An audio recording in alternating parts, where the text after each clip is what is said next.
Mga idol, magandang hapon guys. Ngayon magluto tayo ng sampalaya. Masarap to. Ang lasa nito ay mapait. Parang ampalaya rin pero walang bunga to mga idol. Sampalaya talaga ito. Masarap to talaga sa bawan.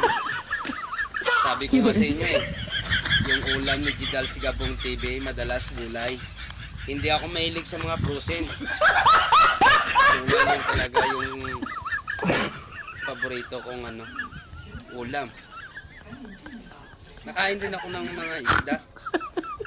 Pero mga baboy na galang. Ito talaga yung gusto ko. Sampalaya, ayan mga idol oh. Ang dami, di ba? Oh. Sarap na to. Bukas ko pa tulutuin mga idol.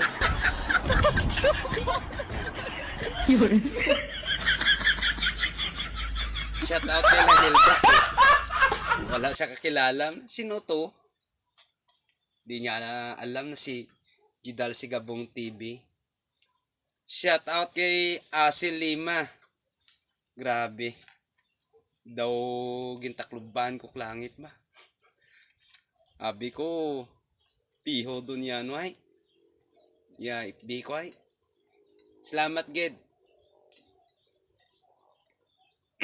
Sa pagbusisi mo. Grabe yung sampalaya na ito. Sobrang sarap nito mga idol. Yan o. Ano guys? Nakain ba kayo nito? Sampalaya? Sarap diba? Shout out kay Sir Jerome. Sa mga kabanda na dyan.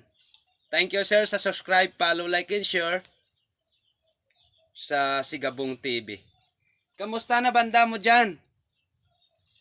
Gusto kong bumanat ng kanta dyan. Thank you so much.